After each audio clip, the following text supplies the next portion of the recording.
இயேசுவின் குடும்பத்தை சேர்ந்த உங்கள் ஒவ்வொருவருக்கும் இயேசுவின் குடும்பத்திலிருந்து வாழ்த்துக்களை தெரிவித்துக் கொள்கிறேன். அல்லேலூயா. மைண்ட்ல எப்போதும் இருக்கணும், நம்ம யார் குடும்பம்? நம்ம யாராவது எந்த குடும்பம் கேட்டா டக்குன்னு வாயில் இடம் வந்துடணும். இயேசுவின் குடும்பம் சொல்ல தெரியும். அல்லேலூயா. இயேசுவின் குடும்பம் என்ற வரிசையில இன்றைக்கு கர்த்தர் நமக்கு ஒரு விசேஷமான வார்த்தையை நமக்கு தந்து இந்த நாளின் ஆசீர்வாதத்துக்காக ஜெபிக்க நம்மை ஆயத்தப்படுத்துகிறார். வாசிப்போம். 3 யோவான் முதல் அதிகாரம் 4வது வசனம். 3 யோவான் 1:4. என் பிள்ளைகள் சத்தியத்திலே நடக்கிறார்கள் என்று நான் கேள்விப்பட்ட சந்தோஷத்திலும் அதிகமான சந்தோஷம் எனக்கு இல்லை. அல்லேலூயா. என் பிள்ளைகள் சத்தியத்தில் நடக்கிறார்கள் என்று நான் கேள்விப்படுகிற சந்தோஷத்தை பார்க்கிறோம், அதிகமான சந்தோஷம் எனக்கு இல்லை. அல்லேலூயா. யோவான் நிருபத்தில் எழுதும் பொழுது சொல்லுகிறார், என் பிள்ளைகளை குறித்து எது எனக்கு சந்தோஷம்? இன்றைக்கு அநேகர் பிள்ளைகளிடத்திலிருந்து என்ன சந்தோஷத்தை எதிர்பார்க்கிறாங்க அப்படின்னு சொல்லி பார்த்தோமானால், பிள்ளைகள் கடைசி காலத்துல எங்களை கவனிக்கணும். பிள்ளைகள் என்ன செய்யணும்? கடைசி காலத்துல நல்லா எங்களை கவனிச்சுக்கணும், நல்லா என்னை பார்த்துக்கணும், நல்லா என்னை வச்சிருக்கணும் அப்படின்னு சொல்லி விரும்புகிறார்கள். ஆனா இங்கு யோவான் எழுதும் பொழுது, இந்த அப்போஸ்தலன் எழுதும் பொழுது, அப்போஸ்தலனாகிய யோவான் சபைக்கு எழுதும் போது எதை முக்கியப்படுத்துகிறார்? என்னை நல்லா பார்த்துக்கணுங்கிறது முக்கியமல்ல, எனக்கு பிரியமாய் நடக்க வேண்டும் என்பது முக்கியமல்ல, எனக்கு பிரியமானதை வாங்கி தர வேண்டும் என்பது முக்கியமல்ல, முக்கியமானது ஒன்று, என் பிள்ளைகள் சத்தியத்திலே நடக்கிறார்கள். அல்லேலூயா. ஒரு ஆவிக்குரிய தகப்பனுக்கு, ஒரு குடும்ப தலைவனுக்கு, ஒரு குடும்பத்தை நடத்துகிற ஒரு தகப்பனுக்கு இருக்க வேண்டிய ஒரு நியாயமான ஆசை இது. இதைத்தான் ஆண்டவர் இந்த வசனத்தின் மூலமாக இந்த கால வேளையில் நம்மளோட பேசுகிறார். என் அருமையான பிள்ளைகளே, சபையில் இருக்கக்கூடிய என் சபையினுடைய குடும்பத்தாரே, ஆரோன் குடும்பத்தாரே, லேவி குடும்பத்தாரே, நீங்கள் யாவரும் சத்தியத்திலே நடக்கிறீர்கள் என்பதை நான் கேள்விப்படுவேன். அல்லேலூயா. சத்தமா அல்லேலூயா சொல்லுங்களேன். ஏன் ஆண்டவர் இதை விரும்புகிறார்? இந்த கடைசி நாட்களில் அநேக சத்தியத்தை விட்டு சாய்ந்து போய்விட்டார்கள். ஏனென்றால் வசனம் சொல்லுகிறது, அநேக சத்தியத்தை விட்டு சாய்ந்து போகும் காலம் வரும். அந்த காலம் இப்பொழுது வந்திருக்கிறது. இன்றைக்கு சத்தியத்தை விட்டு விலகுகிற கூட்டம், சத்தியத்தை விட்டு பின்வாங்கி போகிற கூட்டம், சத்தியத்தை மாற்றி பேசுகிற கூட்டம், சத்தியத்தை எல்லாம் விட்டுவிட்டு தனக்கு பிரியமானவைகளையே செய்கிற கூட்டம் சபைகளிலே பெருகிவிட்டபடினால ஒரு குடும்பத்தை பார்த்து கர்த்தர் சொல்லுகிறார், இந்த இயேசுவின் குடும்பத்தில் இருக்கிற உங்களை பார்த்து கர்த்தர் கேட்கிறார், என் பிள்ளைகளே, நீங்கள் சத்தியத்திலே நடக்கிறீர்கள் என்று நான் கேள்விப்பட வேண்டும். அல்லேலூயா. சத்தமா அல்லேலூயா சொல்லுங்களேன். வீட்டுக்கு பக்கத்துல நம்முடைய பிள்ளைகள் விளையாடிட்டு இருப்பாங்க. விளையாடிட்டு இருக்கும்போது பக்கத்து வீட்டு பையன் மேல இவன் கல்ல தூக்கி போட்டுட்டான். பக்கத்து வீட்டு பிள்ளைய அடிச்சுட்டான். உடனே அவங்க அம்மா அந்த பிள்ளையை பிடிச்சிக்கிட்டு கையில வந்து எங்க வீட்டு வாசல் வந்து நிக்கிறாங்க. நின்று சொல்றாங்க, உங்க பிள்ளைய கண்டிச்சு வைங்க. உங்க பிள்ளை என்ன பண்ணிடுச்சு? என் பையனை அடிச்சுட்டான், என் பிள்ளை மேல மண்ணெல்லி போட்டுட்டான், குத்திட்டான் இப்படின்னு சொல்லும் போது அதை கேட்கிற தாய்க்கும் தகப்பனுக்கும் சந்தோஷமா இருக்குமா? சந்தோஷப்படுற தாய் யாராவது இருக்காங்களா? இல்ல. அல்லேலூயா. துக்கமா இருக்கும். ஏன் தெரியுமா? ஐயோ, என் பிள்ளைய எல்லாரும் என்ன செய்யறாங்க? குற்றம் சாட்டுகிறாங்களே. ஆனா இன்னைக்கு இருக்கிற தாய் என்ன தெரியுமா? என் பிள்ளை அப்படி செஞ்சிருக்காது. அல்லேலூயா. சத்தமா அல்லேலூயா சொல்லுங்களேன். அவன் செய்த தப்ப மூடி மறைக்கும்படியா ஒரு சின்ன ஒரு கதை சொல்லுவாங்க. ஒரு 2 பிள்ளைகள் பள்ளிக்கூடத்துக்கு போயிட்டு வர்ற வழியில கத்திரிக்காய் தோட்டம் இருந்துச்சு. அந்த கத்திரிக்காய் தோட்டத்துல நல்ல அழகான கத்திரிக்காய்கள் காய்த்து தொங்கிக் கொண்டிருந்தது. 2 பேரும் என்ன செஞ்சான்? ஆளுக்கு 4-5 கத்திரிக்காயை பறிச்சு பேக்ல போட்டு வந்துட்டான். அந்த கத்திரிக்காய் யாருடையது? யாரோ ஒரு விவசாயி விவசாயம் பண்ணி வச்சிருக்கிறார். அதுல அந்த வழியாக நடந்து வருகிறவங்க ஆளுக்கு 4-5 கத்திரிக்காயை பறிச்சு போட்டு வீட்டுக்கு கொண்டு வந்தான். வீட்டுக்கு வந்த இடத்துல ஒரு தாய், முதலாவது அந்த கத்திரிக்காய் பறித்த அந்த நபருடைய தாய் அதை வாங்கி நல்ல அதை நெய் ஊத்தி அந்த கத்திரிக்காய் என்ன செஞ்சாங்க? நெய் விட்டு அதுல நல்ல மசாலா காரம் எல்லாம் போட்டு உப்பெல்லாம் போட்டு அதை நல்லா வறுத்து அழகா ஃப்ரை பண்ணி கத்திரிக்காய் ஃப்ரைன்னு கொடுத்தாங்க. உடனே அவன் வாங்கி சாப்பிட்டுட்டு சொன்னான், அம்மா ரொம்ப டேஸ்டா இருக்குது, இன்னும் நாளைக்கும் நான் கத்திரிக்காய் பறிச்சுட்டு வரேன்னு சொன்னான். அல்லேலூயா. ஆனா இன்னொரு தாய், பக்கத்து வீட்டுல இருக்கக்கூடிய இன்னொரு தாய் என்ன பண்ணாங்க? அந்த கத்திரிக்காயில கொஞ்சம் வேப்ப எண்ணெயை ஊத்தி, என்ன வேப்ப எண்ணெயை ஊத்தி ஃப்ரை பண்ணாங்க. ஃப்ரை பண்ணி ஒன்று கொடுத்தாங்க. வாங்கி வாயில வச்சு கடிச்ச உடனே ஐயோ இவ்வளவு கசப்பா இருக்குது, ஏமா கசக்குது? திருடிட்டு வந்த கத்திரிக்காய் இப்படிதான் கசப்பா இருக்கும்னு சொன்னேன். அல்லேலூயா. இந்த முதல் நபருடைய தாய் நெய் ஊற்றி பொரிச்சு கொடுத்தாங்க. இரண்டாவது நபருடைய தாய் அதை வேப்பெண்ணெய் ஊற்றி கசப்பா சொன்னாங்க. அடுத்த நாள் ஸ்கூலுக்கு போயிட்டு வரும்போது அந்த முதலாவது நபர் திரும்பவும் கத்திரிக்காயை பறிச்சு வச்சுட்டு வந்தான். ஆனா இரண்டாவது நபர் சொன்னா, வேண்டாப்பா, இந்த பாவம் எனக்கு வேண்டாம், இந்த கத்திரிக்காய் கசக்கும், திருடிட்டு போற கத்திரிக்காய் கசக்கும், எங்க அம்மா சொல்லிட்டாங்கன்னு சொல்லி அவன் திருந்த ஆரம்பித்தான். இவன் பாவத்துக்குள்ள விழ ஆரம்பித்தான். ஒரு குறிப்பிட்ட காலம் வந்தது, அவன் பெரிய திருடனா மாறினான். இந்த முதலாவது நபர் பெரிய திருடனா மாறி அவனை போலீஸ் பிடிச்சிட்டு போனாங்க. கோர்ட்டுக்கு முன்னாடி நிறுத்தினாங்க. அவனுக்கு மரண தண்டனை கொடுக்க போறாங்க. சீக்கிரத்துல இப்ப மரண தண்டனை. கடைசியா அந்த அவனிடத்துல கேட்கிறாங்க, உனக்கு கடைசி ஆசை என்ன அப்படின்னு. எங்க அம்மாவை பக்கத்துல பார்த்து எங்க அம்மாவுடைய கண்ணத்துல ஒரு முத்தம் கொடுக்கணும்னு சொன்னாங்க. உடனே சரி கூட்டிட்டு வாங்க அவங்க அம்மாவை அப்படின்னாங்க. உடனே பக்கத்துல அந்த அம்மாவை கூட்டி கொண்டு வந்து நிறுத்தினாங்க. உடனே இந்த மனிதன் சொன்னான், அம்மா, நான் அன்னைக்கு முதலா கத்திரிக்காயை திருடிட்டு வரும்போது என்னுடைய தவறை நீ சுட்டி காண்பித்து இது பாவம், இது சரியில்லை என்று நீ என்னை சொல்லி இருந்தாய் என்றால் நான் இன்னைக்கு இவ்வளவு பெரிய குற்றவாளியாக, தூக்கு தண்டனை கைதியாக நான் மாறி இருக்க மாட்டேன். என்னோடு கூட வந்தவன், என் கூட படிச்ச பையன் இன்றைக்கு பெரிய நிலையில, உயர்ந்த நிலையில அவன் இருக்கிறான். சமுதாயத்தில் மதிக்கப்படுகிற நிலைக்கு இருக்கிறான். நான் இந்த நிலைக்கு வருகிறதற்கு நீதாமா காரணம் சொல்லி மூக்க பிடிச்சு கடிச்சு வச்சுட்டான். அல்லேலூயா. இது நடந்ததாக சொல்லப்படுகிற ஒரு சம்பவம். இதுல இருந்து என்ன தெரியுதுன்னு சொன்னா, ஒரு பிள்ளையை நாம் எதிர்பார்க்கிற எதிர்பார்ப்பின்படி, நாம் எதிர்பார்க்கிற இந்த நன்மையின்படி வளர்க்க நாம் தவறிவிட்டோமானால், பிள்ளைகளுடைய தவறை நாம் சுட்டி காண்பிக்க தவறிவிட்டோமானால், வருங்காலத்திலே அவர்கள் துணிகரமான பாவங்களை செய்கிறதற்கு அது அவர்களை கொண்டு போய் சேர்த்து. அல்லேலூயா. சத்தமா அல்லேலூயா சொல்லுங்களேன். அதனாலதான் இங்க அப்போஸ்தலனாகிய யோவான் சொல்லுகிற பொழுது, என் பிள்ளைகள் சத்தியத்தில் நடக்கிறார்கள் என்று நான் கேள்விப்பட்டேன். அல்லேலூயா, அல்லேலூயா. ஏன் இது ஒரு கடைசி காலம்? இந்த காலத்தில் சத்தியத்தை விட்டு மக்கள் விலகி போவார்கள், சபை விலகி போகும், திருச்சபை மக்கள் எல்லாரும் சத்தியத்தை விட்டு பின்வாங்கி போவார்கள். ஆனால் நீங்களும் நானும் சத்தியத்திற்காக நிற்கிறோம் என்கிற செய்தி தகப்பனுக்கு போய் சேரும். அல்லேலூயா. ஏன் ஆண்டவர் இந்த கடைசி நாட்களில் சத்தியத்தை குறித்து விரும்புகிறார்? நீதிமொழிகளின் புஸ்தகம் 22ஆம் அதிகாரம் 28ஆம் வசனம் இப்படி சொல்லுகிறது. நீதிமொழிகள் 22:28 வாசிக்கும் போது, பிதாக்கள் நாட்டின பூர்வ எல்லைக்குறியை மாற்றாதே. அல்லேலூயா. உன் பிதாக்கள் நாட்டின பூர்வ எல்லைக்குறியை மாற்றாதே. சபை என்பது சாதாரணமாய் வந்துவிடவில்லை. சபை என்பது சும்மா ஏதோ ஒரு காரியத்தின் நிமித்தம் வந்துவிடவில்லை. ஆண்டவராக இருக்கிற இயேசு கிறிஸ்து சபையை குறித்து என்ன சொல்கிறார் தெரியுமா? இந்த கல்லின் மேல் என் சபையை கட்டுவேன், பாதாளத்தின் வாசல்களை மேற்கொள்ளாது. கட்டுகிறவர் கர்த்தர், இந்த சபையை உருவாக்குகிறவர் கர்த்தர். அவர் இந்த சபைக்கென்று சில பூர்வ எல்லைக்குறியை வைத்திருக்கிறார். பூர்வ எல்லைக்குறி என்று சொன்னால் சில சத்தியங்களை, உபதேசங்களை, அடிப்படை உபதேசங்களை வைத்திருக்கிறார். நமக்கு பிடிக்கவில்லை என்பதற்காக, நாம் அதை கைக்கொள்ள முடியவில்லை என்பதற்காக சத்தியத்தை மாற்றி பேசிவிடக்கூடாது. அல்லேலூயா. சத்தியத்தை விட்டு விலகி போய்விடக்கூடாது. இன்னைக்கு என்ன நடந்து கொண்டிருக்கிறது தெரியுமா? இந்த பூர்வ எல்லைக்குறியை மாற்றி அமைக்க விரும்புகிறோம். அல்லேலூயா.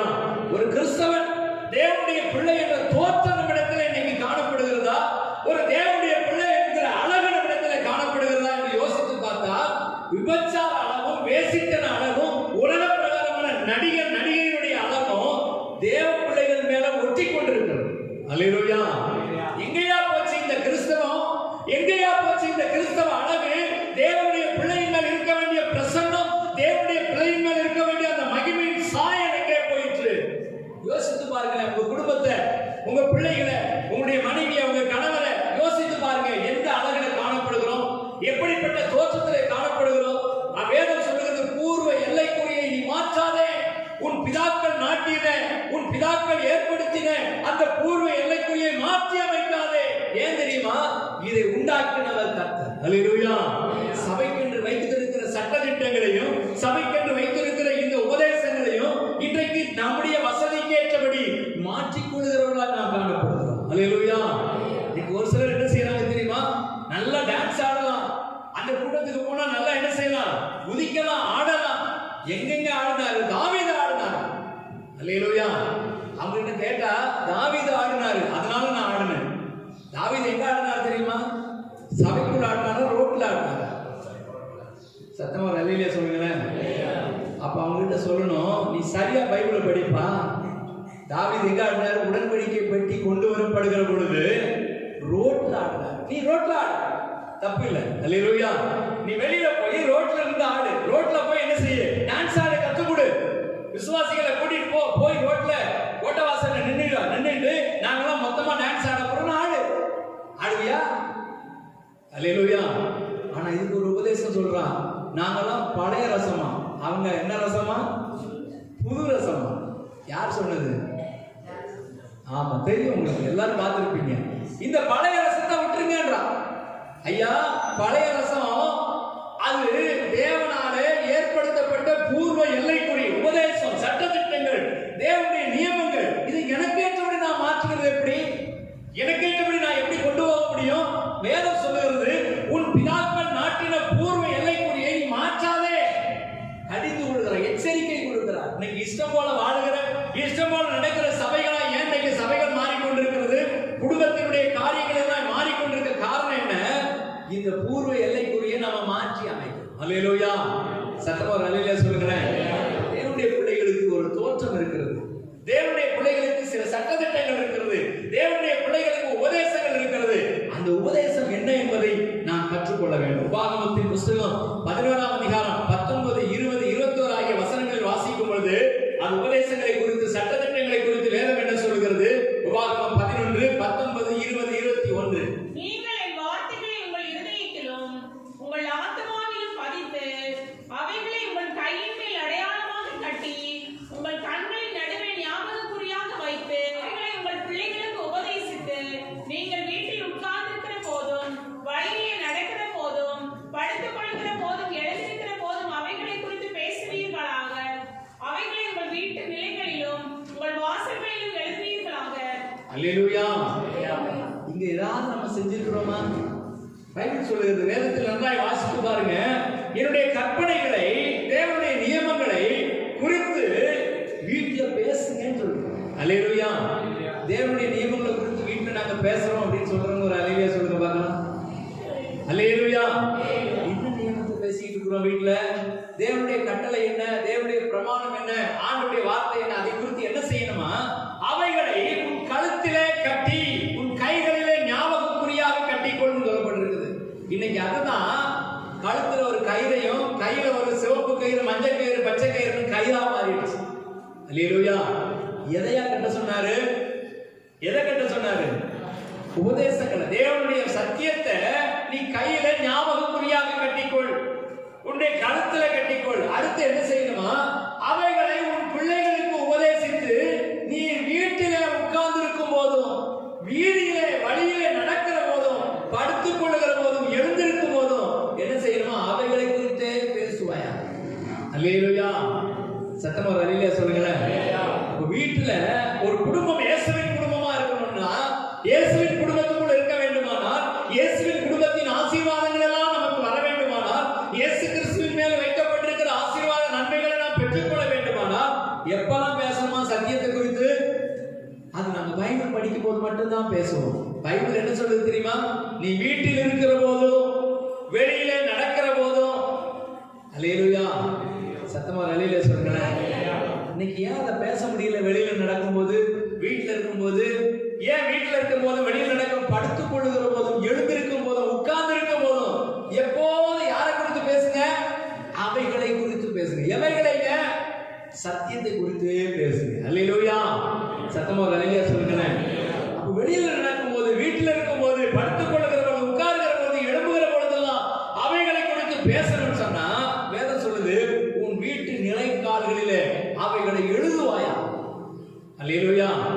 உடனே நம்ம வீட்டுல நிலைக்கால் எழுத சொன்னாரு. அப்போ வாங்கி ஒரு பூவை தொங்க போட்டுருவோம். இப்ப பாருங்க, வீட்டு நிலைக்கால்கள்ல இந்த பூ தோரணங்கள்லாம் தொங்க போட்டுருக்காங்க. யார் தெரியுமா? சத்துரு, பிசாசுக்கு நல்லா தெரியும். நம்மால வீட்டு வாசற்படியில நிலைக்கால்கள்ல வசனத்தை எழுதிடுவான்றதுக்காக அவன் மண்டைய மூளையை எடுத்து வெளியில வச்சு நல்லா கழுவி அந்த மூளைக்குள்ள பூவை தொங்க போடுறான்னு சொல்லி உள்ள வச்சு. அல்லேலூயா. அதனால நம்ம ஆள் என்ன செஞ்சிட்டு இருக்கிறாங்க, மாங்காய் இலையை தொங்க போடுறான், மாங்காய் மனை. அல்லேலூயா. ஐயா மாங்காய் இலையை ஏன் தொங்க போடுற அப்படின்னு கேட்டா, அது தொங்க போட்டாதான் வீட்டுக்கு நல்லதாம். பைபிள் என்ன சொல்லுது தெரியுமா? மாங்காய் மனையா, மாங்காய் இலையை தொங்க போடாத, வசனத்தை தொங்க போடு. அல்லேலூயா. சத்தமா வரல அல்லேலூயா சொல்லுங்களேன். ஆண்டவர் கடைசி காலத்துல இப்படிப்பட்ட சத்தியத்தை விட்டு விலகுகிற மக்கள் இருக்கிறாங்க, சத்தியத்தை விட்டு பின்வாங்கி போகிற மக்கள் இருக்கிறாங்க, அவர்களுக்கு ஏற்றபடி வசனத்தை வளைத்துக் கொள்ளுகிறவர்கள் இருக்கிறாங்க. வசனத்தை ரெண்டு பக்கம் பேசலாம், இருபுறமும் கருப்புள்ள பட்டயம். அல்லேலூயா. சத்தமா ஒரு அல்லேலூயா சொல்லுங்க. நேற்று ஒரு சகோதரிகிட்ட பேசிட்டு இருந்தோம். பேசும்போது அவங்க வீட்டுக்காரரை வச்சு அவங்கள ட்விஸ்ட் பண்ணி விடுறாங்க எல்லாரும். ஏன் உன் மனைவி அந்த சர்ச்சுக்கு போகிறா, ஏன் அந்த சர்ச்சுக்கு போக, நம்ம சர்ச்சுக்கு ஏன் வரல, நம்ம சர்ச்சுக்கு வர சொல்லு அப்படின்னு சொன்னாங்களா. உடனே இவர் சொன்னாராம், நான் சொன்னா எங்க மனைவி கேட்க மாட்டார். பைபிள்ல என்ன சொல்லியிருக்கு தெரியுமா?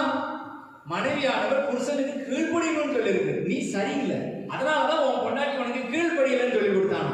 நான் சொல்லி கொடுத்தேன் சகோதரிகிட்ட, நல்லா படிக்க சொல்லுங்க அந்த வசனத்தை.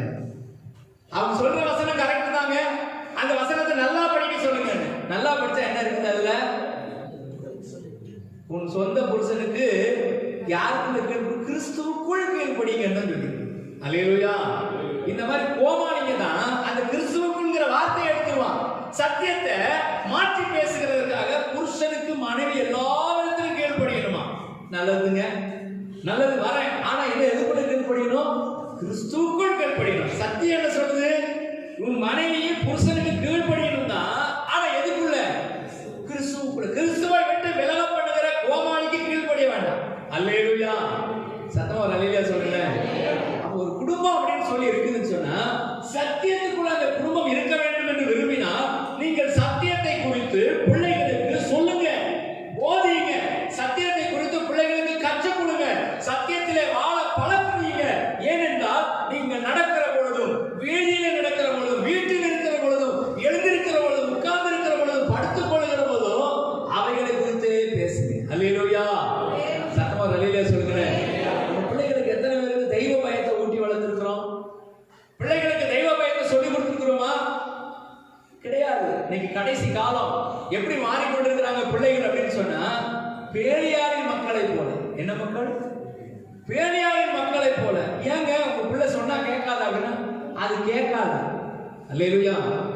கேட்காதுன்னு சொல்ற பிள்ளைக்கு காதுல ரெண்டு ஓட்டையை போட்டு தொங்க போடுங்க, ஒரு நாள் தொங்கிட்டு இருக்கு, அதுக்கப்புறம் அது கேட்குதா இல்லையான்னு பாருங்க. அல்லேலூயா. ஒரு நாள் சோறு போடாம விட்டுருங்க, சர்ச்சைக்கு வரமாட்டேன், நான் பையனோட விளையாட போறேன், வெளியில போறேன்னு சொன்னா அடுத்த நாள் ஒரு நாள் சோறு போடாம விட்டுருங்க, அடுத்த நாள் தானா வருவான் ஆளை சுற்றிட்டு. அல்லேலூயா. சத்திய விஷயத்துல, வசனம் என்கிற விஷயத்துல, உபதேசம் என்கிற விஷயத்துல நோ காம்ப்ரமைஸ். எதை குறித்து காம்ப்ரமைஸ் பண்ணாதீங்க. இந்த விஷயத்துல நம்ம காம்ப்ரமைஸ் பண்ண ஆரம்பித்து விட்டோம்னா, பிசாசு அதை வைத்து பயன்படுத்தி அந்த குறிப்பிட்ட அந்த நபரை தூக்கி வெளியே கொடுக்குது. அல்லேலூயா. சத்தமா ஒரு அல்லேலூயா சொல்லுங்க. நான் நேசிக்கும் தேவன் இயேசு என்று ஜீவிக்கிறார். அவர் நேற்றும் இன்றும் நாளை என்றும் மாறாதவர். அவர் நேற்றும் இன்றும் நாளை என்றும் மாறாதவர். கடலாய் துன்பத்தில் தவிக்கும் திறன் கடலாய் வந்திடுவார்.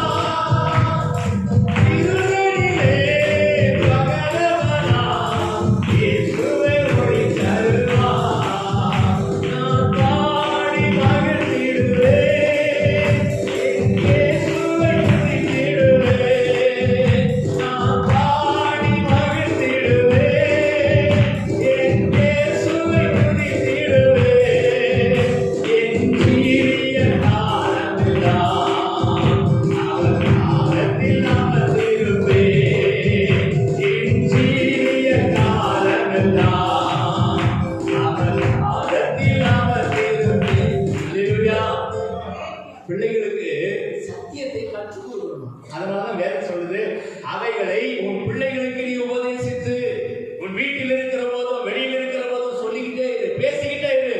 படுக்கும் போதும், உட்காரும் போது, எழுப்பும் போதும், எல்லா சூழ்நிலையும் சத்தியத்தை போதித்துக் கொண்டே இரு. ஏன் தெரியுமா? கொஞ்சம் கேப் விட்டா போதும், பிசாசு சந்தில சிந்து பாடிட்டு. அல்லேலூயா. சத்தமா அல்லேலூயா சொல்லுங்களேன். ஒரே ஒரு வாரம்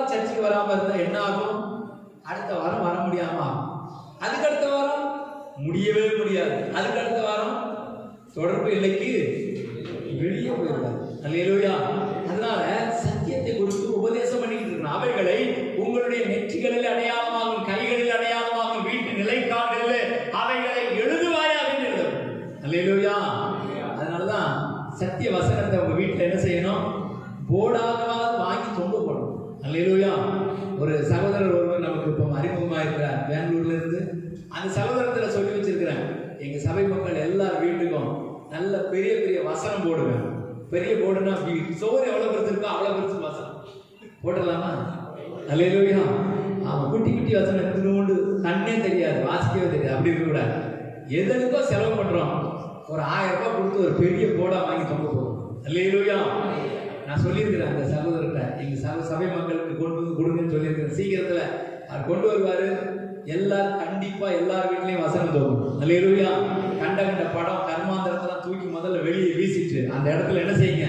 பெரிய வசனத்தை தொங்க போடுங்க. நம்ம சபையில நீங்க பாத்துருக்கீங்க, அப்படியே வரும்போது பாத்தீங்கன்னா எனக்காவது வேற ஏதாவது வச்சுக்கிறோமா?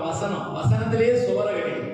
இவன் சோறெல்லாம் வசனம், இதுக்கு மேல எங்கேயாவது வசனம் போடலாமான்னு யோசிச்சுக்கிட்டு இருக்கு. அல்லேலூயா. ஏன் தெரியுமா? இந்த வசனம் ஒரு நாள் இல்லைன்னா ஒரு நாள் நம்மோடு பேசும். அல்லேலூயா.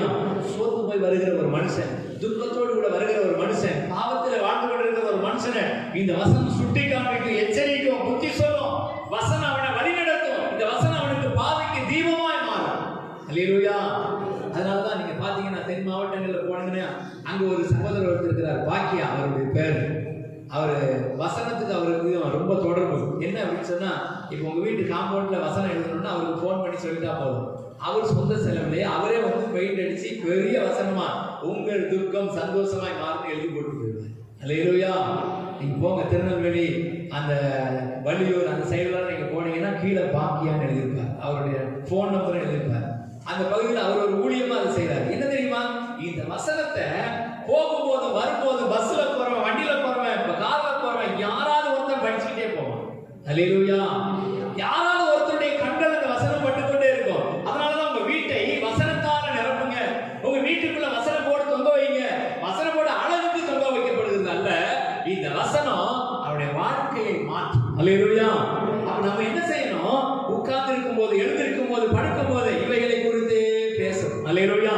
அப்படி பேசும்போது என்ன நடக்குமா? வாசிப்போம். நீதிமொழிகள் புஸ்தகம் 4ஆம் அதிகாரம் 2வது வசனத்திலே ஆண்டவர் சொல்லுகிறார், நீதிமொழிகள் 4:2, நான் உங்களுக்கு நற்போதகத்தை தருகிறேன், என் உபதேசத்தை விடாதிருங்கள். அல்லேலூயா. ஆண்டவர் சொல்றார் பாருங்க, நான் உங்களுக்கு நற்போதகத்தை தருகிறேன். ஆண்டவருடைய சத்தியம் எப்படிப்பட்டது? நற்போதகம் அப்படின்னு சொல்லப்படுகிறது. என் உபதேசத்தை விட்டு விடாதிருங்க. என்னுடைய உபதேசத்தை விட்டு இன்னைக்கு பின்வாங்கி போகிற கூட்டம் பெருகி கொண்டிருக்கிறது. பெரிய பெரிய ஊர்களில், பட்டணங்களில் இன்னைக்கு சபைகள் எப்படி மாற்றப்பட்டிருக்கிறது? ஒரு கிளப் போல, ஒரு நைட் கிளப் போல சுத்தி சுத்தி லைட் அடிக்கிற மாதிரி தான் செட் பண்ணி வைக்கிறாங்க. ஏன் தெரியுமா? அப்படி இருந்தாலும் கூட்டம் வருது பாஸ்டர். அல்லேலூயா. அந்த கூட்டம் எல்லாம் எங்க போக போகுது? ஐயா, அந்த கூட்டம் எல்லாம் எங்க போக போகுது? பரலோகத்துக்கு போகுமா? சத்தியத்தை விட்டு விலகி நாம செய்கிற எந்த ஆராதனையும் கூரைக்கு மேலேயே போகாது. அல்லேலூயா. அதனால வசனம் என்ன சொல்லுது தெரியுமா? என்னுடைய வார்த்தைகளுக்கு கீழ்ப்படுகிறவர்கள், என் வார்த்தைகளுக்கு நடுங்குகிறவர்களையே நான் நோக்கி பார்க்கிறேன். அல்லேலூயா. வசனத்துக்கு நடுங்கணும், அந்த வசனத்துக்கு கீழ்ப்படியணும், சத்தியத்துக்கு கீழ்ப்படியணும். சத்தியத்தை விட்டு விலகக்கூடாது, சத்தியத்தை விட்டு பின்வாங்கி போகக்கூடாது, எதற்காகவும் காம்ப்ரமைஸ் பண்ணக்கூடாது. அல்லேலூயா. என் ஃப்ரெண்டு சொல்லிட்டாங்க, என்னுடைய நண்பர் சொல்லிட்டாங்க, என்னோட பெற்றோர் சொல்லிட்டாங்க, என்னுடைய உறவினர்கள் சொல்லிட்டாங்கன்னு சொல்லி யார் சொன்னாலும் சரி, சத்தியம்னா சத்தியம். அல்லேலூயா. சத்தியத்தை விட்டு விலகி போக கூடாது. அதனால ஆண்டவர் கடைசி காலங்களில் சொல்கிறார், சத்தியத்தை கை கொள்கிற கூட்டம், சத்தியத்தை விட்டு விலகாதிருக்கிற கூட்டம், சத்தியத்தை விட்டு விலகாதிருக்கிற குடும்பம். நம்முடைய குடும்பம் எப்படிப்பட்ட குடும்பமா இருக்க வேண்டுமா? சத்தியத்திற்காக நிற்கிற ஒரு குடும்பமா இருக்க வேண்டும். அதைத்தான் ஆண்டவர் சொல்றார், என்னுடைய சத்தியத்தை விட்டு விடாதீர்கள். அல்லேலூயா. ஒரு குடும்பத்துல ஒரு தாய், ஒரு தகப்பன், பிள்ளைகள், இந்த 3 தான் முக்கியமான ஒரு ஃபேக்டர், முக்கியமான கேரக்டர். அவங்க தான். அவர்களை குறித்து வேதத்தில் நான் வாசிக்கும் போது பாருங்க, மத்தேயு எழுதின சுவிசேஷம் 13ஆம் அதிகாரம் 52வது வசனம். மத்தேயு எழுதின சுவிசேஷம் 13ஆம் அதிகாரம் 52வது வசனம். அப்பொழுது அவர் அவர்களை நோக்கி, இப்படி இருக்கிறபடியால் பரலோக ராஜ்யத்திற்கு அடுத்தவைகளில் உபதேசிக்கப்பட்டு தேறின வேதபாரகன் எவனும்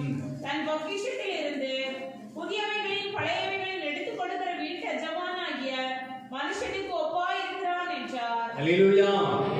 ஒரு வீட்டு எஜமான், வீட்டினுடைய குடும்ப தலைவர், அந்த குடும்பத்தை நடத்துகிற ஒரு மனிதன், நான் அந்த வீட்டுக்கு குடும்ப தலைவர் என்று சொல்லிக் கொள்கிறவர் எப்படி இருக்கணுமா? பழையவைகளும் புதியவைகளும் ஆகிய பொக்கிஷத்தை எடுத்து காண்பிக்கிறவராக, பழைய ஏற்பாட்டிலும் புதிய ஏற்பாட்டிலும் இருக்கக்கூடிய பொக்கிஷமாகிய வசனங்களை, உபதேசங்களை, சட்டதிட்டங்களை, நியாயங்களை எடுத்து உரைக்கிறவராக இருக்கிறார். அல்லேலூயா. சத்தமா அல்லேலூயா சொல்லுங்களேன். எந்த காரியத்துக்காகட்டும், எந்த ஒரு விஷயத்துக்காகட்டும் இந்த வசனம் இப்படி சொல்லுதுயா. அல்லேலூயா. என்கிட்ட ஒரு சகோதரன் ஒருவர் வந்தார். வந்து, பாஸ்டர் நான் ஒரு MLM பிசினஸ் பண்ண போறேன்னு சொன்னார். MLM அப்படின்னா மல்டி லெவல் மார்க்கெட்டிங். அதாவது நான் 2 பேரை பிடிச்சு கொடுக்கணும், அவன் 2 பேரை பிடிச்சு கொடுப்பான், அதுக்கு கீழே இருக்கிற 2 பேரை பிடிச்சு கொடுப்பான், எல்லாரையும் மொத்தமா கொண்டு போய் குழியில தள்ளிடுவோம். அல்லேலூயா. அப்படி ஒரு பிசினஸ் இருக்கு தெரியுமா? ஆமா, நீங்க 2 பேரை பிடிச்சு கொடுக்கணும், 2000 ரூபாய் கொடுத்து ஒரு பொருள் வாங்கணும், அந்த சோப்பை நீங்க போட்டு கலர் ஆகுறீங்களோ இல்லையோ அதை காலி பண்ணணும். அல்லேலூயா.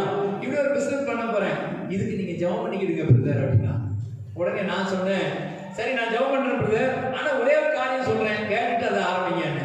சரி என்ன சொல்றீங்க? விசுவாசத்தினால் வராத யாவும் பாவமே எழுதப்பட்டிருக்கு. எங்க இருக்குது? சத்தியம் சொல்லுது, வசனம் சொல்லுது, விசுவாசத்தினால் வராத யாவும் பாவமே. நீங்க அடுத்தவனை ஏமாற்றி இன்னொருத்தன் தலையில தொப்பி போட்டு சம்பாதிக்கிற இந்த சம்பாத்தியம் பாவம். அதுக்கு மேல உங்க இஷ்டம், செஞ்சுக்கோங்க. ஐயோ எனக்கு வேண்டவே வேண்டாம் பிரதர், இந்த பிசினஸே வேண்டாம், ஓடிட்டேன். அல்லேலூயா. சத்தமா அல்லேலூயா சொல்லுங்களேன். ஏன் தெரியுமா? இந்த வசனம் சொல்லுது, விசுவாசத்தினால் வராத யாவும் பாவமே. நான் வாலிபர்களை நடத்தி கொண்டிருக்கும் போது வாலிபர் கூட்டத்துல ஒரு தம்பி இப்படி கேட்டான், அண்ணா நான் நாளைக்கு இன்டர்வியூக்கு போக போறேன், இன்டர்வியூ நான் செலக்ட் ஆகிறதுக்காக ஜெபம் பண்ணுங்க. நான் கூட நினைச்சேன், பரவாயில்ல தம்பி ஏதோ ஒரு கம்பெனிக்கு தான் வேலைக்கு போறான் போல இருக்கு அப்படின்னு. கவர்மெண்ட் வேலைன்னா பரவாயில்லையே, கவர்மெண்ட் வேலைக்கு இன்டர்வியூ கூப்பிட்டுருக்காங்களே, என்ன வேலைடா அப்படின்னா டாஸ்மாக் கடையில் வேலை. அல்லேலூயா. சத்தமா அல்லேலூயா சொல்லுங்களேன். சக்தி என்னதே சொல்லுது? டாஸ்மாக் கடையில் வேலை பார்த்தாலும் பரவாயில்லன்னு சொல்லுதா? நான் அன்னைக்கே சொன்னேன், தம்பி இது வேண்டாம், அந்த கவர்மெண்ட் வேலையே உனக்கு வேண்டாம்னு சொன்னேன். கேட்கல.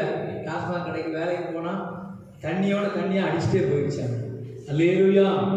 கடைசியில் ஆள் இப்போ எங்க இருக்கிறானே தெரியல, எங்கேயோ ஒரு கடையில் வேலை பார்த்துட்டு இருப்பான், குடித்தனமா இருப்பான். அவனை எங்க போய் தேடுறது? அதனாலதான் வேதம் சொல்லுது, சத்தியத்தை அறிந்திருந்தீர்களானால், சத்தியத்தை போதிக்கிறவர்களா இருந்தால், பழையவைகளும் புதியவைகளும் ஆகிய பொக்கிஷத்தில் இருந்து எடுத்து காண்பிக்கிற வேட்டு எஜமானாக நீங்கள் இருந்தா, உங்கள் வீட்டில் இருக்கிறவர்களை, உங்கள் பிள்ளைகளை, உங்கள் குடும்பத்தை நீங்கள் என்ன செய்ய முடியும்? சேவ் பண்ண முடியும், பாதுகாக்க முடியும். இது ஒரு கடைசி காலம். இதோ ஒரு பெரிய கொள்ளை நோய் தேசத்துக்குள்ளே வந்து கொண்டிருக்கிறது. தேசம் இனிமேலும் திரும்பவும் அடைக்கப்பட போகிறது. தேசத்துல ஒரு பெரிய மாற்றங்கள் ஏற்பட போகிறது. பொருளாதாரத்தில் ஒரு பெரிய தொய்வு உண்டாக போகிறது. இந்த காலகட்டத்தில் நாம இஷ்டம் போல வாழுகிறதற்காக, சத்தியத்தை மாற்றி பேசுகிறவர்களாக, சத்தியத்தை விட்டு விலகுவர்களாக இராதபடிக்கு சத்தியத்தை பிள்ளைகளுக்கு போதிக்கிறவர்களா இருக்க வேண்டும் என்று கற்றுக் கொடுக்கிறார். அல்லேலூயா. இரண்டாவதாக எசேக்கியேல் தீர்க்கதரிசன புத்தகம் 23ஆம் அதிகாரம் 48வது வசனத்தை வாசிக்கும் போது, எசேக்கியேல் 23:48, இவ்விதமாய் எல்லா ஸ்திரீகளும் புத்தியடைந்து உங்கள் முறைகேடுகளை செய்யாதிருக்கும்படி முறைகேட்டை தேசத்தை விட்டு ஒழிய பண்ணுவேன். அல்லேலூயா. இந்த இரண்டாவது ஒரு குடும்பத்துல முக்கியமான நபர், அந்த குடும்பத்தினுடைய ஸ்திரீகள், குடும்பத்தினுடைய பெண்கள், அவங்க எப்படி இருக்கணுமா? எப்படி மாறி இருக்கிறாங்க? புத்தி அடைந்து உங்கள் முறைகேடுகளை செய்யாதிருக்கும்படி முறைகேட்டை தேசத்தை விட்டு ஒழிய பண்ணுவேன். முறைகேடான காரியங்கள், முறைகேடான சம்பவங்கள் தேசத்தில் இன்றைக்கு ஏன் நடைபெறுகிறது? முறைகேடான விஷயங்கள் ஏன் தேசத்தில் நடைபெறுகிறது? இன்னைக்கு நம்ம செய்தித்தாள்ல பார்க்கிறோம், டிவியில பார்க்கிறோம், ஐயோ இது முறையில்லையே, இது சரியில்லையே, இது ஏன் நடந்தது அப்படின்னு சொல்லி நீங்க பாத்தீங்கன்னா, முறைகேடான ஸ்திரீகள் எழுதப்படும். அல்லேலூயா. அவர்களுக்கு என்ன இல்லையா? புத்தி இல்லாததுனால முறைகேடாய் நடக்கும்படி பிசாசானவர்களுடைய இருதயத்தை ஏவுகிறபடினால், முறைகேட்டை தேசத்துக்குள்ளே கொண்டு வருவதற்கு காரணமா இருக்கிறபடினால வேதம் சொல்லுகிறது, அவர்கள் புத்தி அடைந்து முறைகேட்டை தேசத்தை விட்டு ஒழிய பண்ணுவார். அல்லேலூயா. சத்தமா ஒரு அல்லேலூயா சொல்லுங்களேன். ஆண்டவருடைய வசனத்தை நன்றாய் கவனிச்சு பாருங்க. அவர் சத்தியத்தை பிள்ளைகளுக்கு போதிக்க வேண்டும், சத்தியத்திலே பிள்ளைகள் நடக்க வேண்டும், சத்தியத்தை கைக்கொள்ள வேண்டும் என்று விரும்பி ஒரு குடும்பத்தை ஏற்படுத்தி, குடும்பம் என்கிற அமைப்பிலே கணவன் மனைவி பிள்ளை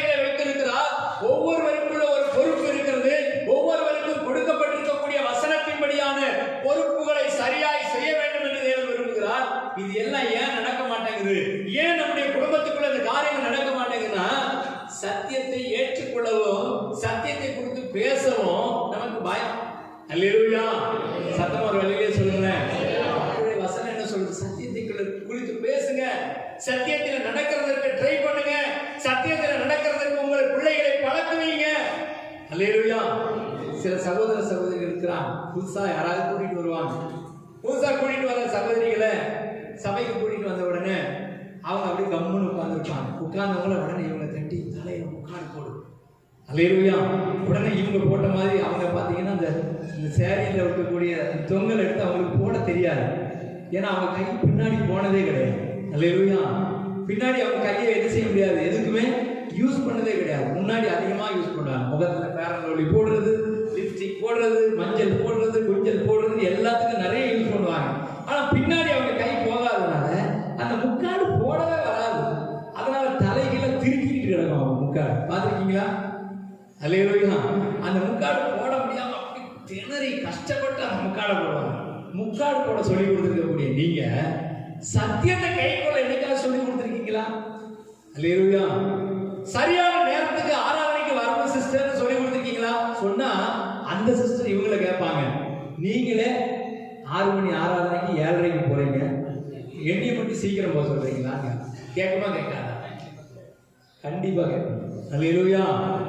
இப்ப சிலர் இருக்கிறாங்க, பிரதர் சர்ச்சுக்கு ஞாயிற்றுக்கிழமை கரெக்டா போயிடணும், கூட்டிட்டு வர புதிய ஆத்மாவை, அந்த ஆத்மா சரிண்ணே அப்படிங்கும். இவர் ஞாயிற்றுக்கிழமைக்கு கோட்டை வாசல் நின்று பல்லு குத்திக்கிட்டு இருப்பாரு. எங்கெங்க போறீங்க? எனக்கு ஒரு முக்கியமான வேலை இருக்குது. அவன் சொல்லுவான், எனக்கு அதை விட முக்கியமான வேலை. சொல்லுவானா சொல்ல மாட்டாங்க? அல்லேலூயா. சத்தியத்துல நம்ம நடக்கிறத வச்சுதான் அவன் நடப்பான். அல்லேலூயா. அடுத்து பாருங்க, அவங்க வீட்டுல ஆண்டவருடைய பிள்ளைன்னு சொல்லுவாங்க, ஆண்டவருக்கு பிரியமான பிள்ளைன்னு சொல்லுவாங்க. ஆனா வீட்டுக்கு போனா, நேற்று ஒரு வீட்டுக்கு போனோம், அந்த வீட்டில் போனா ஒரு பையன் அந்த வீட்டில் சோபாவில் அப்படி படுத்துக்கிட்டான். படுத்துக்கிட்டு அங்கே டிவியில் ஏதோ ஒரு பாட்டு ஓடுதுன்னு, தானா போனோன்னா வீணா போனோன்னு ஏதோ ஒரு பாட்டு ஓடுது, சினிமா பாட்டு, நமக்கு மைண்டில் நிற்காது. அந்த பாட்டு ஓடுது, அந்த மனப்பாடமாக கூட சேர்த்து பாடிக்கிட்டு இருக்கலாம். கொஞ்ச நேரம் அந்த வாசலில் நின்றுட்டே இருந்தோம். கவனிப்பானா? நம்மளை பார்த்த உடனே டிவி ஆஃப் பண்ணுவானா? சான்ஸே இல்லை. சரி, இதுக்கு மேலேயும் பொறுமையாக இருக்க முடியாது. உள்ளே போயிட்டு மண்டை மேலே ஒரு தட்டின உடனே அப்படி எழுந்து ஓடி ரூம்ல ஓடுறான தவிர டிவி ஆஃப் பண்ண மாட்டாங்க. இது ஏங்க இந்த பழக்கம் வந்துச்சு? வீட்டில் தாய் தகப்பன் உட்காந்து இப்படி நீங்க பார்த்துக்கிட்டு இருந்ததுனால பிள்ளை அடுத்த நாள் பார்க்க, அந்த பிள்ளையை கண்ட்ரோல் பண்ண முடியுமா? கண்டிக்க முடியுமா? சொல்ல முடியுமா? சொன்னா அது என்ன சொல்லும்? நீயே டிவி பார்க்குற, நீயே சினிமா பார்க்குற, என்னென்ன கண்ட்ரோல் பண்ற? சில குடும்பங்கள்ல சகோதரர்களை நான் அன்பா கெஞ்சி கேட்டிருக்கிறேன், பிரதர் நீங்க பாவத்தில் இருக்காதீங்க, நீங்க குடிக்காதீங்க, நீங்க பீடி சிகரெட் குடிக்காதீங்க, உங்க பிள்ளைகளை கண்ட்ரோல் பண்ண முடியாது, உங்க பிள்ளை உங்களை மதிக்காதுன்னு சொல்லி பார்த்தேன். அவங்க அட போயா, எனக்கு எல்லாம் தெரியும், நீ என்ன பொடிப்பாயா அப்படின்னாங்க. இப்ப பிள்ளைங்க கழுத்துக்கு மேல வளர்ந்ததுக்கு அப்புறம், டேய் நீ பீடி குடிக்காதனா, நீ குடிச்ச பீடியை தான் எடுத்து நான் பழகினேங்கிறான். அல்லேலூயா. டேய் என்னடா குடிக்க ஆரம்பிச்சிட்டேன் அப்படின்னு கேட்டா, நீ குடிச்சிட்டு மீதி வச்ச பத்தியா, அதை குடிச்சு தான் நானே ட்ரைனிங் எடுத்தேன்றான். அல்லேலூயா. சொல்ல முடியுமா? டேய் ஜெபம் பண்ணு அப்படின்னு, நீ என்னைக்கு ஜெபம் பண்ணு? கேட்பானா? கேட்க மாட்டான். சர்ச்சுக்கு போ, நீ என்னைக்காவது ஒழுங்கா சர்ச்சுக்கு போயிருக்கிறியா? கேட்க மாட்டான். சர்ச்சில் ஆண்டவருக்கு காணிக்கை கொடு, நீ என்னைக்கு கொடுத்த? கேட்பானா? கேட்க மாட்டானா? அல்லேலூயா. சகோதரர்கள் கூட்டிட்டு வருவாங்க. வரும்போது புதுசா வந்த அந்த சகோதரர்களுக்கு ஒன்றும் தெரியாது. அவங்களுக்கு ஆண்டவர் பிள்ளைங்களுக்கு, நான் ஆண்டவர் பிள்ளைங்களுக்கே தசமபாகம் கொடுக்கணும்னு தெரியாத போது அவங்களுக்கு எங்க தெரியும்? அவங்க என்ன பண்ணுவாங்க, ஒரு 10 ரூபாய் எடுத்து வச்சுக்குவாங்க. வச்சுட்டு ஆண்டவர், அவங்க கோயிலில் காணிக்க போட்ட மாதிரி, எங்க சாமிக்கு போட்ட மாதிரி ஒரு 10 ரூபாய் வச்சுக்குவாங்க. வச்சுட்டு இந்த 10 ரூபாயை போடலாமா வேண்டாமா, போடலாமா வேண்டாமா, போடலாமா வேண்டாமான்னு யோசிச்சுட்டே இருப்பாங்க. அப்படியே அந்த காணிக்கை போட்டுக்கிட்டு டபுள்னு விடுச்சு. அவங்க காணிக்கை போடுறது யாருக்கு போடுறாங்க? யாருக்கு போடுறாங்க? அருளத்துக்கு தேவனுக்கு கொடுக்குறோங்கிற அந்த உணர்வு அவங்களுக்கு வரல. ஏன்னா கூட்டிட்டு வர நம்மால் அப்படி கூட்டிட்டு வர நம்மால் என்ன செய்யாது, அதெல்லாம் சொல்லிக் கொடுக்காது. அது சொல்லிக் கொடுத்தா என்ன பண்ணிடும்? அது திருப்பி கேள்வி கேட்டா நம்ம மூஞ்சி வேற மாதிரி வைக்கணும், நம்ம மூஞ்சி வேற எங்கேயோ கொண்டு வைக்கணும். அதனால அது கேள்வி கேட்டோமே பயந்து நமக்கு சேஃபான ஏரியாவில நின்றுக்கணும். அல்லேலூயா. நமக்கு எது சேஃபா இருக்குதோ அந்த ஏரியாவை மட்டும் சொல்றது, சேஃப் இல்லாத இடத்துல அது தள்ளி விடும். அல்லேலூயா. சத்தமா ஒரு அல்லேலூயா சொல்லுகிறேன். மாதிரிகளாய் வாழ்ந்து வழிகாட்டுவதற்காக கர்த்தர் இந்த பூமியில கிறிஸ்தவர்களை உண்டாக்கினார். அல்லேலூயா. அதுதான் சத்தியம். வசனம் என்ன சொல்லுது? இந்த வசனத்தின்படி ஸ்திரீகள் தேசத்தில் இருக்கக்கூடிய முறைகேட்டை எல்லாம் அகற்றி போடும்படியாக வீட்டுக்குள்ள அவர்களுடைய சாட்சி உள்ள ஜீவியத்தை மற்றவர்கள் பார்க்கும்படி நடக்கணும். சத்தியத்தை மற்றவர்களுக்கு சொல்லிக் கொடுத்து கூட்டிட்டு வரும். அல்லேலூயா. சத்தமா அல்லேலூயா சொல்லுங்களேன். இப்ப நம்ம சபைக்குள்ள ஒரு ட்ரெண்ட் ஓடிக்கிட்டு இருக்குது. நாங்க எந்த வீட்டுக்கு விசிட்டிங் போனாலும் 2 ஜூஸ். அல்லேலூயா. ஆமா, கடைக்கு போறாங்க, நேரா 2 பாட்டில் ஜூஸ் வாங்கி வச்சுறாங்க. இது எப்படிடா வந்துச்சு அப்படின்னு பார்த்தா, நாங்க சில வீடுகளுக்கு போகும்போது டீ போடுவாங்க. அப்போ நாங்க டீ எல்லாம் வேண்டாம் அப்படின்னு சொல்லுவோம் பாருங்க. அப்போ என்ன பிடிக்கும் உங்களுக்கு? ஜூஸ் பிடிக்கும்னு யாரோ சொல்லி கொடுத்துருக்காங்க. யார் வீட்டுக்கு போனாலும் இப்ப 2 ஜூஸ். என்னடா இது ஒரு புது ட்ரெண்டா இருக்குது. அல்லேலூயா. அதுக்காக நாங்க ஜூஸுக்காக வரல, உங்களை ஆசீர்வதிக்கும், உங்களை விசாரிக்கும், உங்களுடைய காரியங்களை குறித்து பேச வரோம். ஜூஸ் குடிக்கிறதுக்கு அங்க வரல, டீ குடிக்கிறதுக்கு அங்க வரல. ஏன் அப்படின்னு சொன்னா அது தேவைதான், அது என்னைக்கோ ஒரு நாள் தேவை. ஆனா அதுதான் முக்கியம்னு சொல்லி இருக்க கூடாது. அந்த புதிய மக்கள்கிட்ட நீங்க சொல்லிக் கொடுக்கணும். ஊழியக்காரர்கள் வந்தா அவங்களை எப்படி கனப்படுத்தணும், அல்லேலூயா, ஊழியக்காரர்களுக்கு எப்படி நம்ம நடந்து கொள்ளணும், ஊழியக்காரர்களிடத்துல என்ன பேசணும் அப்படின்னு நீங்க சொல்லிக் கொடுக்கணும். அப்பதான் அவர்கள் ஏற்றுக்கொள்வாங்க. அவர்கள் அந்த இயேசு கிறிஸ்துவின் சத்தியத்துக்குள்ள வருவாங்க. நாமே கை கொள்ளல, நாமே அதை ஃபாலோ பண்ணல, இன்னொருத்தருக்கு எப்படி சொல்ல முடியும்? அல்லேலூயா. சத்தமா அல்லேலூயா சொல்லுங்களேன். கடைசியாக ஒரு வசனத்தை மட்டும் வாசித்து நான் ஜெபிக்க விடுகிறோம். சங்கீதம் 119 100. 119ஆம் சங்கீதம் 100ஆவது வசனம். உம்முடைய கட்டளைகளை நான் கைக்கொண்டிருக்கிறபடியால் முதியோர்களை பார்க்க ஞானமுள்ளவனாய் இருக்கிறேன். அல்லேலூயா. உம்முடைய கற்பனைகளை நான் கைக்கொண்டிருக்கிறபடியால் முதியோர்களை பார்க்க நான் ஞானமுள்ளவனாய் இருக்கிறேன். ஒரு வாலிபனா இருக்கலாம், அல்லேலூயா, பிள்ளைகளா இருக்கலாம், சிறு பிள்ளைகளா இருக்கலாம். உங்க வீட்டுல சின்ன பிள்ளைகளில் இருந்து வசனத்தின்படி சத்தியத்தின்படி பிள்ளைகளை வளர்க்க நீங்க பிரயாசப்பட்டீங்கன்னா அவங்க எப்படிப்பட்டவர்களா இருப்பாங்க? முதியோர்களை பார்க்கலாம் ஞானம் உள்ளவர்களா இருப்பாங்க. அதைத்தான் இங்க வேதம் சொல்லுது. ஒரு குடும்பம் அப்படின்னு சொன்னா அந்த குடும்பத்தினுடைய எஜமான், வீட்டு எஜமான் சத்தியத்தை எடுத்து பேசுகிறவனா இருக்கணும். குடும்பத்தில் நடத்துகிற குடும்ப தலைவியாகிய ஸ்திரீ எப்படி இருக்க வேண்டும்? புத்தியாய் நடந்து கொண்டு தேசத்தில் இருக்கிற முறைகேடுகளை எல்லாம் அகற்றுகிறவர்களா இருக்க வேண்டும். பிள்ளைகள் முதியோர்களை பார்க்கணும், ஞானம் உள்ளவர்களாய் மாறணும்னு சொன்னா அவர்கள் சத்தியத்திலே நடக்கும். அல்லேலூயா. 3 காரியங்கள் நாம் பார்த்தோம். இன்றைக்கு ஆண்டவர் விரும்புகிற ஒரு காரியம், என் பிள்ளைகள் சத்தியத்தில் நடக்கிறார்கள் என்று நான் கேள்விப்பட வேண்டும். அல்லேலூயா. சத்தமா அல்லேலூயா சொல்லுங்களேன். பல இடங்களுக்கு போறீங்க, பல ஊர்களுக்கு போறீங்க, வேலை செய்யற இடத்துல போறீங்க, அங்கெல்லாம் உங்களை குறித்து பேசணும். என்ன பேசணும் தெரியுமா? ஐயோ இந்த ஆளா மோசமானவன் அப்படின்னு பேசக்கூடாது. ஐயோ இவங்க ரொம்ப நல்லவங்க, சத்தியத்துல நடப்பாங்க. அல்லேலூயா. ஒரு சகோதரனை குறித்து ஒரு நாள் ஒருத்தர் சொல்றாரு, உங்க சர்ச்சுக்கு வராரு, அவரு எப்ப பார்த்தாலும் எங்களை பார்க்கும் போதெல்லாம் வசனத்தை பத்தியே சொல்றாரு, இயேசு சாமியை பத்தியே சொல்றாரு, எங்களெல்லாம் சர்ச்சுக்கே கூப்பிடுறாரு. ஏன் சார் அப்படின்னு கேட்டார். உடனே நான் சொன்னேன், நான் தான் சொல்லி கொடுத்துருக்கிறேன் உங்களுக்கு. அல்லேலூயா. நான் தான் அவனுக்கு சொல்லி கொடுத்துருக்கிறேன். யாரை பார்த்தாலும் என்ன பேசு, நீ சாப்பிட்டியா, நாஸ்டா ஆச்சா, டிஃபன் ஆச்சான்னு பேசாத. அல்லேலூயா. அவன் சாப்பிட்டாலும் சரி, சாப்பிடாம நாசமா போனாலும் சரி, நமக்கு அது தேவையில்லை. நமக்கு தேவை அந்த ஆத்மாவுடைய ரட்சிப்பு தேவை. அல்லேலூயா. நீ ரட்சிக்கப்பட்டாயா? இன்னைக்கு காலையில ஜெபம் பண்ணினாயா? இன்னைக்கு சர்ச்சுக்கு போனியா? இன்னைக்கு வந்து ஆண்டவரை தொழுது கொண்டியா? ஜெபம் பண்ணி ஆண்டவர் சமூகத்துல உட்கார்ந்தியா அப்படின்னு கேளுங்க. அல்லேலூயா. இனிமே நம்ம சகோதரர்கள் யாராவது ஒருத்தர் பார்த்து எங்கேயாவது நாஸ்டா ஆச்சான்னு கேட்டீங்கன்னா உடனே எனக்கு அதை ரெக்கார்ட் பண்ணி அனுப்புங்க. அல்லேலூயா. அந்த நாஸ்டா ஆச்சாங்கிறதுக்கு ஆளை கூப்பிட்டு ஒரு வாரம் சர்ச்சுக்கு எல்லாருக்கும் நாஸ்டா போட வச்சிருவோம். ஏன்னா சும்மா நாஸ்டா ஆச்சா, டிஃபன் ஆச்சா, இது என்ன பழக்கம்? அவங்கள பார்த்து என்ன செய்யுங்க, நல்லா இருக்கீங்களா, கர்த்தருக்கு ஸ்தோத்திரம், பிரைஸ் தி லார்ட், கர்த்தர் உங்களை சந்திக்கப்படுங்க, ஸ்தோத்திரம் அப்படின்னு சொல்லுங்க. ஜெபம் பண்ணீங்களா, பைபிள் வாசிச்சீங்களா அப்படின்னு கேளுங்க. அல்லேலூயா. யாராவது பிரைஸ் தி லார்ட் சொல்லுங்க, பிரைஸ் தி லார்ட், ஜெபம் பண்ணீங்களா, பைபிள் வாசிச்சீங்களான்னு கேட்டு பாருங்க. அவங்க எதுக்குள்ள கொஞ்சம் யோசிப்பாங்க, ஆஹா இந்த பிரதர் எப்போ வந்தாலும் என்ன கேட்கிறாரு, ஜெபம் பண்ணீங்களா, பைபிள் வாசிச்சீங்களான்னு கேட்கிறாரு. அல்லேலூயா. நாஸ்டா ஆச்சான்னு கேட்டாங்க. நாங்கள் ஒரு நாள் பெட்ரோல் பங்க் போனோம், பக்கத்தில் இருக்க பெட்ரோல் பங்க். நான் பாட்டுக்கு பெட்ரோல் போட்டுக்கிட்டு இருக்கிறேன். பின்னால் இருக்கிற பாஸ்டமாவை பார்த்து, அக்கா டிஃபன் ஆச்சாக்கான்றான். உடனே யோசனை, இல்லை ஆகல. ஆகலன்னு என்ன பண்ணுவேன்? டிஃபன் வாங்கி கொண்டு கொடுக்க போறேன். நீ பாட்டுக்கு பெட்ரோல் போடுறவன் என்ன பண்ணணும்? பெட்ரோலை போட்டு போனோம். அக்கா டிஃபன் ஆச்சாக்கா, ஆகலன்னு சொல்லிட்டான். ஆகலன்னு அவனுக்கு ஒண்ணுமே பதில் சொல்ல முடியல. அல்லேலூயா. அப்ப நம்ம ட்ரெண்டை மாத்தணும். நம்ம என்ன செய்யணும்? விசுவாசிகள் ஒருவர் பார்க்கும்போது சத்தியத்தில் நடக்கிறது குறித்து பேசணும். அல்லேலூயா. முழங்கால் படிடுவோம். அப்படி நம்ம ஜெபித்து படிக்க போகிறோம். பரிசுத்த ஆவியானவர் தாமே சத்தியத்தில் நடக்கிற குடும்பம் இயேசுவின் குடும்பம். எனக்கு அன்பான சகோதரனே சகோதரியே, நீங்க எதுல சந்தோஷப்படுறீங்களோ இல்லையோ, எந்த காரியத்தை குறித்து நீங்க மேன்மையா நினைக்கிறீங்களோ இல்லையோ, உங்களுக்கு வேலை கிடைச்சிருச்சு, சம்பாத்தியம் வந்துருச்சு, பொருளாதாரம் உயர்ந்துருச்சு, வீடு கட்டி இருக்கிறேன், நான் கார் வாங்கி இருக்கிறேன், பொருளாதாரத்தில் எனக்கு ஒரு உயர்வு உண்டாயிருக்குன்னு சொல்லி சந்தோஷப்படுறதை காட்டிலும் என் பிள்ளைகளும் நானும் சத்தியத்துல நடக்கிறோம் என்று சொல்லுகிறது தான் ஒரு மெய்யான சந்தோஷம். எத்தனை பேர் அதை விசுவாசிக்க போறீங்க? எத்தனை பேர் அந்த விசுவாசத்தை கேட்டு பெற்றுக்கொள்ள போறீங்க? ஆண்டவரே, நானும் என் குடும்பமும் சத்தியத்தில் நடக்கிறோம் என்று சொல்லுகிற சந்தோஷத்தை என் தகப்பனாகிய ஆண்டவருக்கு கொடுக்க போகிறோம். என் தகப்பனுக்கு அந்த சந்தோஷத்தை நாங்கள் கொடுக்க போகிறோம். சொல்லுங்க, ஆண்டவரே, நானும் என் பிள்ளைகளும் சத்தியத்தில் நடக்கிறோம் என்ற செய்தியை என் தகப்பன் கேள்விப்படணும், பரலோகம் கேள்விப்படணும். பரலோக தகப்பனை பார்த்து சந்தோஷப்பட்டீங்கிற மேல ஆசீர்வாதத்தை, நன்மைகளை வருஷிக்க பண்ணணும். ஆண்டவரே, அப்ப அவங்க கரத்துல ஒப்பு கொடுக்கிறோம். சொல்லுவோமா? ஆவியானவரே, உடைய கரத்துல ஒப்பு கொடுக்கிறோம். பரிசுத்த ஆவியானவரே, உடைய கரத்துல ஒப்பு கொடுக்கிறோம். ஐயா, சத்தியத்திலே நடத்திடும் ஆவியானவரே, சகல சத்தியத்திலும் நடத்திடும் ஆவியானவரே, சத்தியத்திலே நடத்திடும் ஆவியானவரே, சகல சத்தியத்திலும் நடத்திடும் ஆவியானவரே.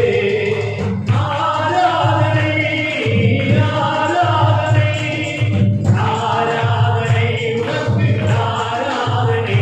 சொல்லுங்க, ஆராதனை, ஆராதனை, ஆராதனை உனக்கு, ஆராதனை. ஆவியானவரே, உமக்கு ஆராதனை. நித்திரவாளனே, உமக்கு ஆராதனை. ஆவியானவரே, உமக்கு ஆராதனை. நித்திரவாளனே, உமக்கு ஆராதனை. என் பிள்ளைகள் சத்தியத்தில் நடக்கிறார்கள் என்று நான் கேள்விப்படுகிற சந்தோஷத்தை காட்டிலும் பெரிதான சந்தோஷம், மேலான சந்தோஷம் எனக்கு இல்லை என்று அப்போஸ்தலனாகிய யோவான் எழுதுகிறார். எனக்கு அன்பான சகோதரனே சகோதரியே, உங்களை குறித்து பரலோகம் சந்தோஷப்பட வேண்டுமானால், உங்கள் குடும்பத்தை குறித்து பரலோகம் சந்தோஷப்பட வேண்டுமானால், நீங்க சத்தியத்தில் நடக்கிறீங்க என்ற ஒரே காரியத்துக்காக மாத்திரம் தான். ஐயோ, என் பிள்ளை எவ்வளவு நல்லா படிச்சிருக்குது, என் பிள்ளை நல்ல வேலை பார்த்தது, நல்ல சம்பாத்தியம் பண்ணுது, நல்ல வீடு கட்டி இருக்குது, கார் வாங்கி இருக்குது, மங்களா வாங்கி இருக்குது, சொத்துக்களா வாங்கி இருக்குன்னு சொல்றதுல கரெக்டா சந்தோஷப்பட மாட்டாருங்க. நீங்க சத்தியத்துல நடக்கிறீங்கன்றதுதான் சந்தோஷம். எனக்கு அருமையான சகோதரனே சகோதரியே, இந்த பகுதியில ஏன் ஊழியக்காரங்க இருக்கிறாங்க, எவ்வளவோ சபைகள் இருக்குது. அந்த சபைகள் இருக்கக்கூடிய ஊழியக்காரர்களுடைய நிலை, அவர்கள் சத்தியத்தில் நடக்கிறாங்க என்பதை குறித்து ஆண்டவர் அறிவார். ஆனா நமக்கு ஒரு பேர் இருக்கு. நம்முடைய சபையை குறித்து வெளியில இருக்கக்கூடிய மக்கள் என்ன பேசுறாங்க தெரியுமா?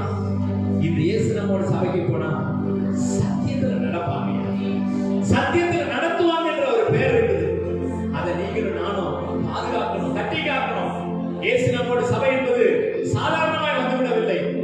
பல ஆயிரக்கணக்கான நாட்கள், ஆயிரக்கணக்கான மனிதர்கள் உபவாசித்து, ஜெபித்து, முழங்காலை தேய்த்து உருவாக்கப்பட்ட சபை. இந்த சபையில் அங்க வகிக்கிற எனக்கு அன்பான குடும்பமே, எனக்கு அன்பான ஆரோன் குடும்பத்தாரே, இஸ்ரவேல் குடும்பத்தாரே, லேவி குடும்பத்தாரே, உங்களை பார்த்து கர்த்தர் சொல்லுகிறார், நீங்கள் சத்தியத்தில் நடக்க வேண்டும். வேற சபையிலெல்லாம் பெரிய அளவுல பில்டிங் இருக்கலாம், சொல்லுவாங்க அங்க ஒரு பெரிய சர்ச் இருக்குது, பெரிய பில்டிங் சார் அப்படிம்பாங்க.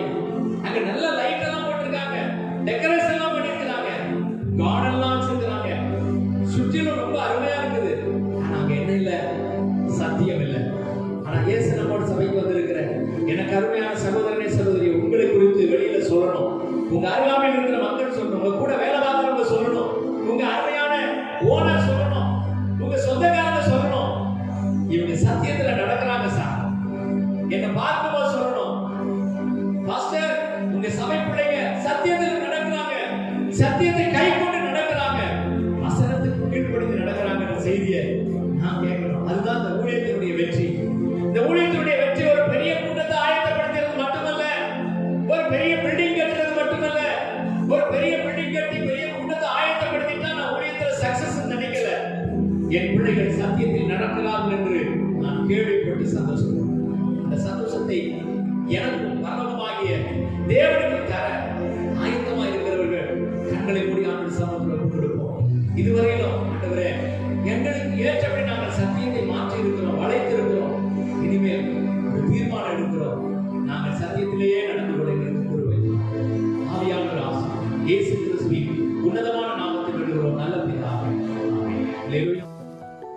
நீங்கள் தொடர்பு கொள்ள வேண்டிய எங்கள் முகவரி: இயேசு நம்மோடு சபை, எண் 54/1, இந்திரா நகர், தேன்கனிக்கோட்டை.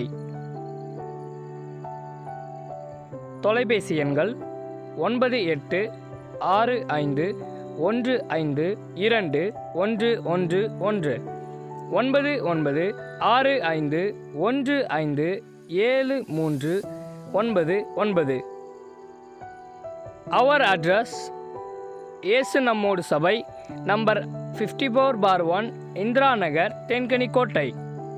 Phone numbers 9865152311, 9965157399.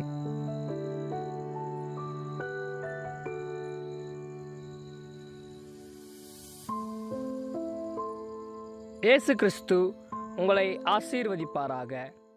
ஆமென்.